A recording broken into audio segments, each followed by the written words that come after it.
Muito boa tarde, meio-dia, 34 minutos, Jornal da Câmara desta sexta-feira começando. Na edição de hoje, não tenha dúvidas, vamos falar sobre o encontro que aconteceu entre os candidatos à prefeitura o ano que vem, promovido ontem pela POSP. Além disso, a gente vai ver que o SUS está treinando os profissionais para desastres naturais. Tem a previsão do tempo para o final de semana, o ZESP que continua em Jaú e também matéria falando sobre meio ambiente. Tudo isso a partir de agora no Jornal da Câmara.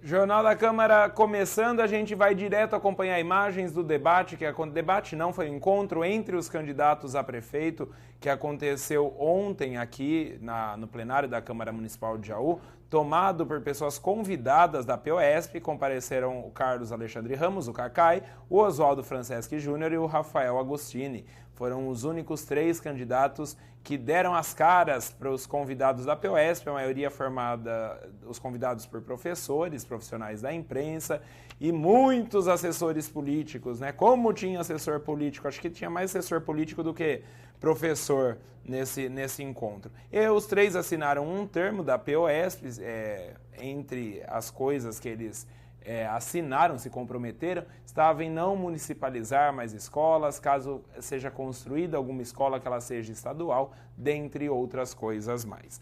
Aí, nós vamos, acho que a primeira vez depois que começou o período eleitoral, a gente vai começar a exibir entrevistas com os candidatos que participarem de eventos públicos que a TV Câmara participar, for convidada. Então a gente vai por ordem, sempre por ordem alfabética, saber a avaliação de cada candidato do encontro que participou. Então, por ordem alfabética, o primeiro a falar é o Carlos Alexandre Ramos, o Cacai. Ele vai fazer a avaliação dele, da participação dele nesse encontro de ontem. Eu gostei muito, eu fico sempre feliz em ver oportunidades, em poder discutir, em poder mostrar as propostas, e eu saio convencido de que nós estamos no caminho certo, porque aquilo que os professores demonstraram, que são as suas aspirações, é aquilo que eu também tenho, como professor que sou e candidato a prefeito, que entende do que está falando.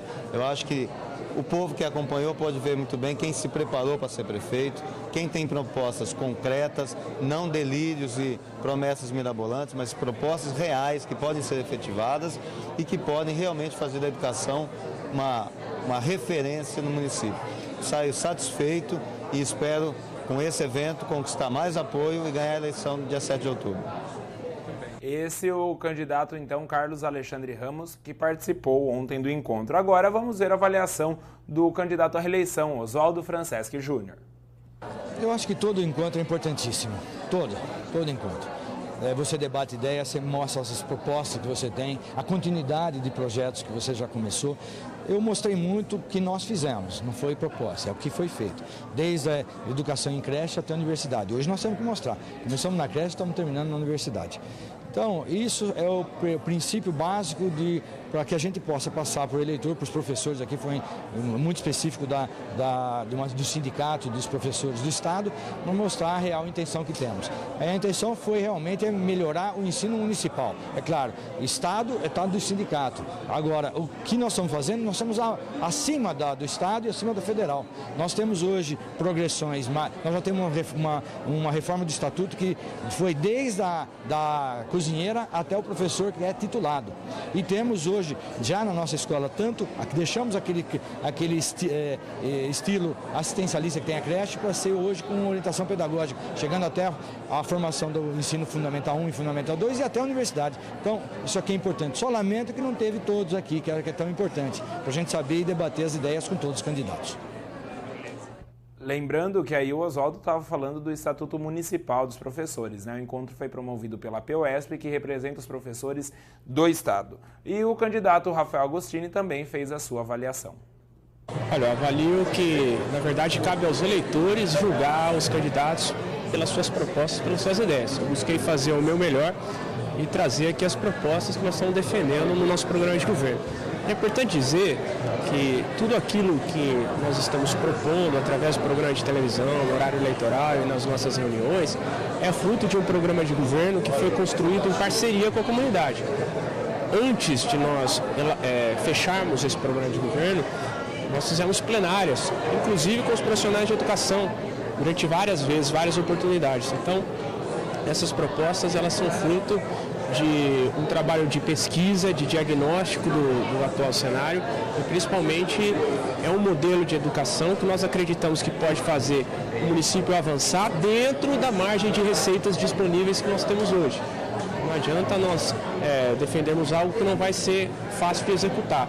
Então é um desafio, mas nós acreditamos que com uma boa equipe e uma boa gestão dos recursos disponíveis é possível avançar bastante na educação em Jaú.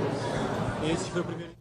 Então, tá aí os 3 candidatos, portanto, que participaram da série de perguntas feitas ontem, né? Funcionou, a temática foi assim, no primeiro bloco os 3 se apresentaram, depois responderam perguntas da POESP e, por último, perguntas da plateia.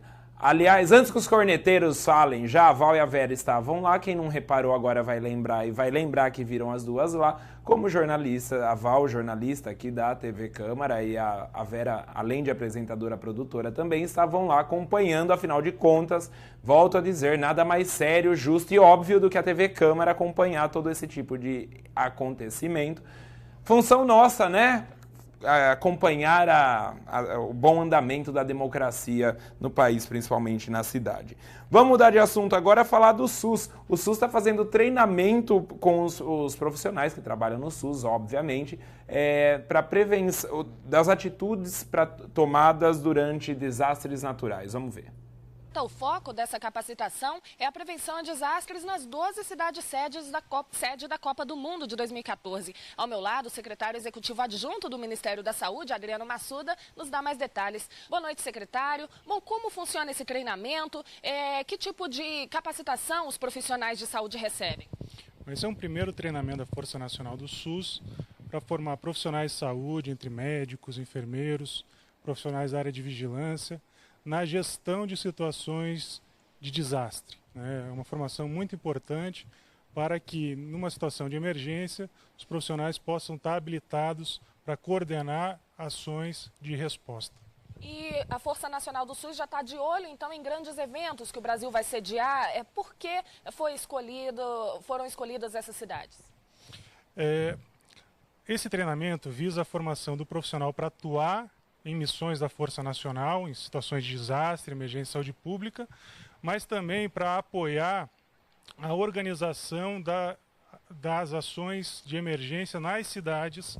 Então, tendo em vista a Copa do Mundo em 2014, a gente privilegiou as cidades-sede para que essas cidades possam estar preparadas na eventualidade de uma situação de emergência, um desastre, né, elas possam ter capacidade de resposta a esse tipo de situação. Outros cursos estão previstos ou encerra nesse aqui em Brasília? Não, sem dúvida, outros cursos estão previstos até o final de 2013. A nossa previsão é formar 1.000 profissionais de saúde para atuarem pela Força Nacional do SUS. O investimento previsto do Ministério da Saúde nessa prevenção? A gente tem uma previsão de investimento de 30 milhões que envolve ações de treinamento dos profissionais de saúde, aquisição dos insumos necessários para atuar em situações de emergência, como hospital de campanha, kits de calamidade, com medicamentos e materiais para primeiros socorros. Tá aí o SUS trabalhando, então, em prol da população, né? Só precisava melhorar algumas coisas, alguns recursos destinados para atendimento. A prevenção, fica mais barato a prevenção do que depois que deu o problema. O governo passou a régua, fechou as contas em relação aos empregos criados o ano passado. A gente já passou da metade do ano, só agora divulgaram finalmente e oficialmente os dados dos empregos criados o ano passado. 2,2 milhões de empregos em 2011. Já faz parte da rotina. Desde que inaugurou essa escola particular no Distrito Federal, Reginaldo preenche a Relação Anual de Informações Sociais do Ministério do Trabalho e Emprego, a RAIS. No documento, ele traz detalhes de cada funcionário da empresa. Só no ano passado, foram 6 novas contratações com carteira assinada e ele pretende continuar crescendo. Em torno de 15 novos funcionários, para chegar a um quantitativo aí tranquilamente de 70. funcionários. A declaração da RAIS é obrigatória a todos os estabelecimentos comerciais do país e traz dados sobre o mercado de trabalho formal. Em 2011, segundo o levantamento, foram gerados 2.242.000 empregos com carteira assinada. É o terceiro melhor resultado da série histórica, mas no ano passado representou uma queda em relação a 2010, quando foram criados 2.800.000 empregos. Em 2011, a região do país que mais criou empregos foi o Sudeste. Logo em seguida aparecem o Nordeste, o Sul e o Centro-Oeste. Já a região Norte foi responsável pela abertura de 154.600 vagas no ano passado. O que fica claro já, o CAGED também revela isso, que o emprego está se espalhando por todo o Brasil. Norte, Nordeste, Centro-Oeste tem crescido em níveis percentuais maiores que a região Sul e Sudeste. O levantamento revela ainda que a participação das mulheres no mercado de trabalho em 2011 correspondia a 41,9%. E essa participação tem crescido ao longo dos últimos anos. O nível de escolarização delas também tem melhorado. O grande desafio, de acordo com o Ministério do Trabalho, é equiparar o salário das mulheres ao da mão de obra masculina. Rendimento e número de postos de trabalho, o homem ainda é predominante, mas a mulher vem reduzindo ano a ano. Esse ano conseguiu reduzir, temos mais mulheres entrando no mercado de trabalho do que homem, e o rendimento da mulher também subiu de forma muito pequena, mas subiu mais do que o rendimento do homem. Uma tendência, creio, com certeza eu imagino que daqui a alguns anos a mulher pode ser que vai empatar ou possa até superar os homens. E agora a gente vai ver a previsão do tempo, né? Eu falei que ia chover, acertei a previsão do tempo do começo da chuva. E vou falar uma coisa pra vocês. Amanhã não vai chover, volta a chover só no domingo. Eu acho que é isso, a gente confere junto agora. Uma grande frente fria chegou ao sudeste, provocando chuva em São Paulo, no Rio de Janeiro e em muitas áreas de Minas Gerais. Depois do calorão desta semana de até 41 graus no Rio, a passagem desta frente fria baixou a temperatura e provocou ventania. Na madrugada desta última quinta-feira, no Rio de Janeiro, algumas rajadas chegaram aos 90 km por hora. Enquanto isso, nas áreas a norte de Minas e do Espírito Santo, o ar continua seco e quente. A frente fria segue avançando pela região e nesta sexta-feira alcança o Espírito Santo. O sol continua aparecendo desde Vitória até o noroeste de Minas, mas nesta sexta-feira já ocorrem algumas pancadas de chuva a partir da tarde. O tempo continua seco e quente no extremo norte de Minas e do Espírito Santo. Por quase todo o sudeste, na grande área que pega as capitais BH, Rio de Janeiro e São Paulo, as pancadas de chuva acontecem sempre com a presença do sol. Desde cedo o céu terá bastante nebulosidade e o calor diminui. Céu nublado e chuva constante em todo o centro-oeste paulista. Vamos agora aos mapas de temperatura. O dia começa com 15 graus em São Paulo e 20 na capital mineira. Máxima prevista de 29 graus no Rio de Janeiro e também em Vitória. E o primeiro fim de semana da primavera começa com bastante umidade, chuva em quase todo o sudeste. Na capital paulista, céu nublado, garoa e temperatura baixa.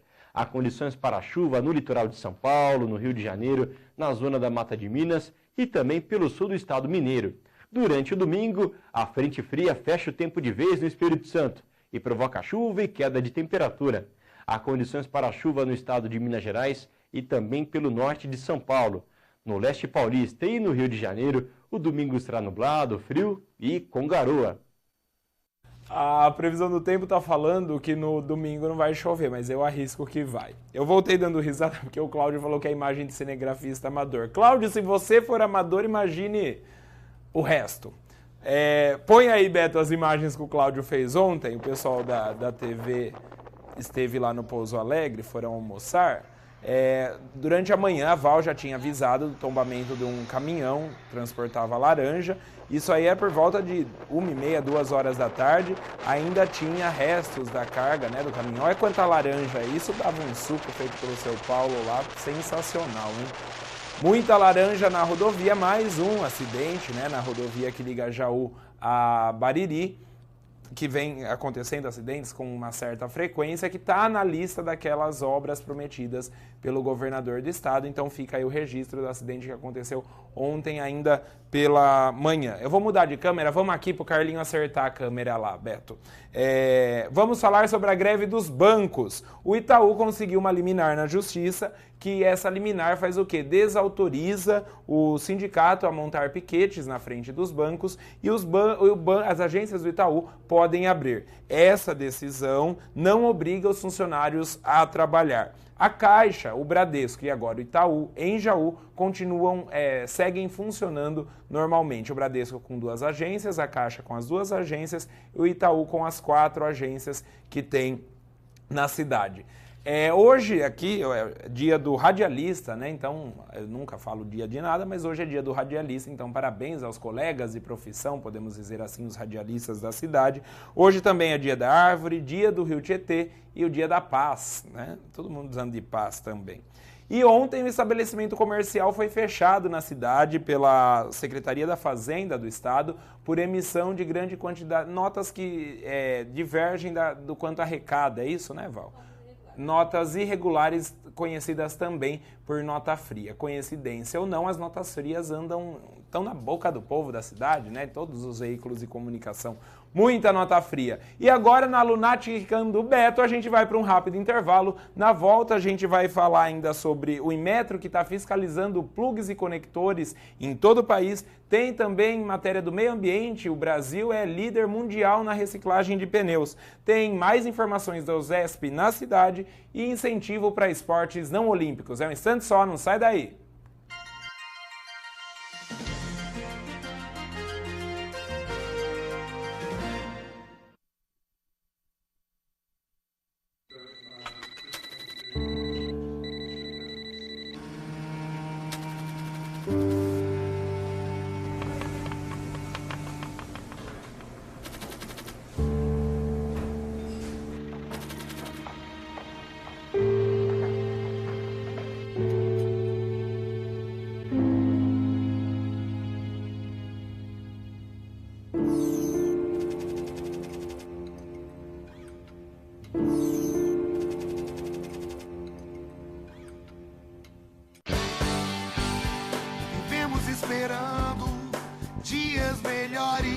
Em um ano, o Saúde Não Tem Preço beneficiou 10 milhões de pessoas com remédios de graça para hipertensão, diabetes e agora também para asma. São dias melhores para todos. Dias melhores pra Procure a rede Aqui Tem Farmácia Popular. Ministério da Saúde.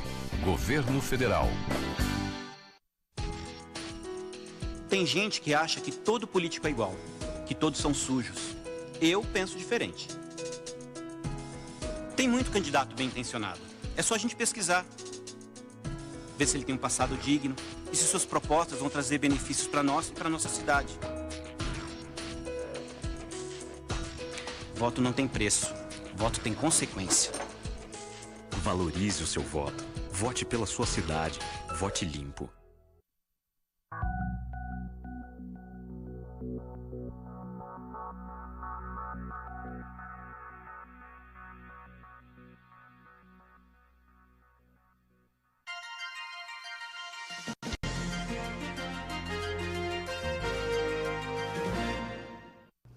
Jornal da Câmara de volta, dá mais recados para vocês. Vamos aqui, Beto. O Procon vai notificar, o Corinthians já deve ter sido notificado em relação à venda de pacotes para o Mundial. O Corinthians está fazendo a venda casada, o que é proibido pelo Código de Defesa do Consumidor. Mais ou menos assim, se você quiser ir por conta para o Japão e tentar comprar ingresso no Brasil, não vai conseguir. O único ingresso disponível para torcedores brasileiros seriam os ingressos da FIFA que ficam na zona neutra. Os ingressos que vão ser repassados para o Corinthians foram automaticamente vinculados à compra de um pacote turístico que compreende viagem aérea, terrestre no Japão, hotel, alimentação, traslados e tudo mais. Esse pacote não sai mais barato do que R$15 mil. O Corinthians, depois de ser notificado, vai ter o prazo de 10 dias para fazer a defesa e tentar mostrar que não está cometendo nenhuma irregularidade, o que todo mundo já sabe, infelizmente acontece. E está todo mundo tentando ganhar dinheiro em cima do Corinthians, né? Nesse caso é a CVC, que é a empresa que está com tudo isso na mão, esse pacote do Mundial de Clubes do Corinthians. Outra coisa, Gosto muito da doutora Paula, juíza eleitoral aqui da cidade, ela não tem, nem consegue fazer nada em relação a isso, mas a partir de amanhã, que a gente vai estar a 15 dias das eleições, nenhum candidato mesário ou nenhum fiscal de partido pode ser preso ou detido. Só pode acontecer isso caso seja em flagrante. Mesmo que um mandado de prisão seja dado contra uma dessas pessoas, ele não pode ser executado, afinal de contas a gente vai estar pela lei eleitoral a 15 dias das eleições. Ou seja, o que já é difícil de acontecer, que é prender nego que faz coisa errada, vai ficar mais difícil agora, porque os candidatos têm... Chama salvo-conduto isso, não chama? Acho que é salvo-conduto que chama isso. Não pode ser preso, tá bom? Ó, candidato a prefeito, candidato a vereador, mesário e fiscal de partido. Ou seja, o que eles já faziam com um pouquinho de medo, agora vão fazer à vontade. E dados os recados, o Jornal da Câmara segue. O Inmetro está fazendo fiscalização no Brasil inteiro em relação àqueles plugs e conectores. Afinal de contas, mudou o padrão, ninguém tem um padrão novo. Vamos ver. Nas visitas às lojas, o Inmetro quer confirmar se os plugs, tomadas, fios, adaptadores e outros itens oferecidos ao consumidor estão dentro dos padrões regulamentados para todo o país. As empresas que não cumprirem o regulamento podem ser multadas em valores que variam de R$ 100 a R$1,5 milhão e ter os produtos apreendidos. O Inmetro espera combater produtos irregulares no mercado. Esses materiais elétricos precisam ser certificados, então essa fiscalização, com foco nos materiais elétricos, é para verificar produto irregular que não esteja certificado e plugs e tomadas fora do padrão. Ao todo, 6 produtos elétricos estão sendo fiscalizados nesta semana. A operação é especialmente para verificar se os plugs e tomadas estão dentro do padrão brasileiro. Isso porque, desde julho de 2011, esse tipo de produto só pode ser fabricado e comercializado num novo formato. Agora as tomadas possuem esse novo formato com 3 orifícios. Os plugs, eles podem vir com 2 ou 3 pinos redondos, não pode mais o plug com pino chato. Outra preocupação é verificar se os itens que são vendidos nas lojas apresentam um selo do Inmetro, um certificado que comprova que a fabricação seguiu os requisitos de segurança, o que reduz as chances de acidentes domésticos. Para os consumidores, saber que o produto tem o selo traz tranquilidade. Olha a garantia, olha se você tem a marca do Inmetro e verifica as especificações, né, que pede do produto. Você acha importante ter essa garantia do Inmetro? É importante. Até mesmo porque é a garantia que o produto vai funcionar.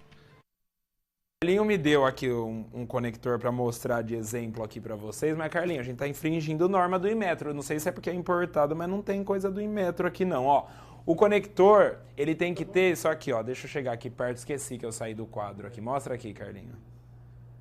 Opa aí, ó. Ele tem que ter essa frente aqui, a ponta dele, né? Um recuo. De que material que é esse, Carlinho? Metal na ponta e o recuo. Essa parte preta não dá choque em ninguém. É isso, né? Não obrigatoriamente tem que ter 3 pontas, é isso? Então tá bom. Pode quebrar? Joguei. Tá aí então, né? Mas é difícil hoje em dia. Só casas novas têm esses novos conectores. Vai um tempo ainda, né? No Brasil tudo leva mais tempo do que o tempo que eles já dão para adaptação. Sabia que o Brasil é um dos líderes mundiais na reciclagem de pneus? 85% dos pneus que a gente joga fora são reaproveitados. Vamos ver. Depois de percorrer milhares de quilômetros por ruas e estradas, o pneu desgastado, enfim, é descartado. Mas se for jogado no meio ambiente, o material pode levar até 600 anos para se decompor. E foi por isso que, em 2009, o Conselho Nacional de Meio Ambiente decidiu que os fabricantes e importadores de pneus recolhessem e dessem o destino adequado aos milhares de pneus que não servem mais para o uso. A medida surtiu efeito. Basta olhar a quantidade de pneus que chega no Serviço de Limpeza Urbana de Brasília. Em média, a gente está recebendo cerca de 220 toneladas, que representa uma faixa de 40 mil pneus mensais. Dados do IBAMA mostram que o Brasil está no caminho certo. A meta era que pelo menos 545 toneladas de pneus tivessem destinação correta no país no ano passado. O número chegou a 462 toneladas, o que quer dizer que 85% dos pneus não viraram lixo no meio ambiente. De todo o pneu que é disponibilizado pela troca, pelo consumidor, 85% desses pneus estão indo para a reciclagem, que é uma destinação ambientalmente adequada. O relatório do IBAMA aponta também que o principal destino do pneu, depois que ele sai de circulação, é a indústria de cimento. Nessa daqui, ele é reaproveitado de duas maneiras: serve de matéria-prima e de combustível para os fornos. Para a empresa, cada pneu que entra no forno gera 85% de energia para manter a produção e 15% de ferro, que é uma das bases da produção de cimento. O processo foi implantado pela primeira vez em uma das unidades da empresa em 1990. Hoje, 80% das fábricas utilizam essa forma de produção. A indústria de cimento ela é uma indústria que utiliza bastante energia e consome bastante matérias-primas.